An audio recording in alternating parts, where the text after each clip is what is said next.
নতুন বছরের প্রথম 24 দিনে দেশে 247 কোটি 70 লাখ বা 2.47 বিলিয়ন মার্কিন ডলার রেমিটেন্স এসেছে। রোববার বাংলাদেশ ব্যাংকের মুখপাত্র আরিফ হোসেন খান গণমাধ্যমকে এ তথ্য জানান। তিনি বলেন, চলতি জানুয়ারির প্রথম 24 দিনে দেশে রেমিটেন্স এসেছে 247 কোটি 70 লাখ ডলার, আর গত বছরের একই সময় এসেছিল 166 কোটি 20 লাখ ডলার। অর্থাৎ বছর ব্যবধানে রেমিটেন্স প্রবাহ বেড়েছে। চলতি অর্থ বছরের জুলাই থেকে 24 জানুয়ারি পর্যন্ত দেশে এসেছে 1874 কোটি 20 লাখ ডলার রেমিটেন্স, বছর ব্যবধানে যা বেড়েছে 21.40%। এর আগে গত ডিসেম্বরে দেশে এসেছে 322 কোটি 66 লাখ 90 হাজার ডলার, যা চলতি 2025-26 অর্থ বছরের যে কোনো মাসের মধ্যে সর্বোচ্চ এবং দেশের ইতিহাসে কোনো এক মাসে দ্বিতীয় সর্বোচ্চ প্রবাসী আয়। আর গত নভেম্বরে দেশে এসেছিল 288 কোটি 95 লাখ 20 হাজার ডলার রেমিটেন্স।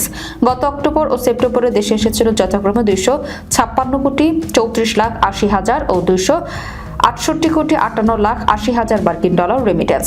এছাড়া গত আগস্ট ও জুলাই যথাক্রমে দেশে এসেছিল 242 কোটি 18 লাখ 90 হাজার ও 247 কোটি 80 লাখ ডলার রেমিটেন্স।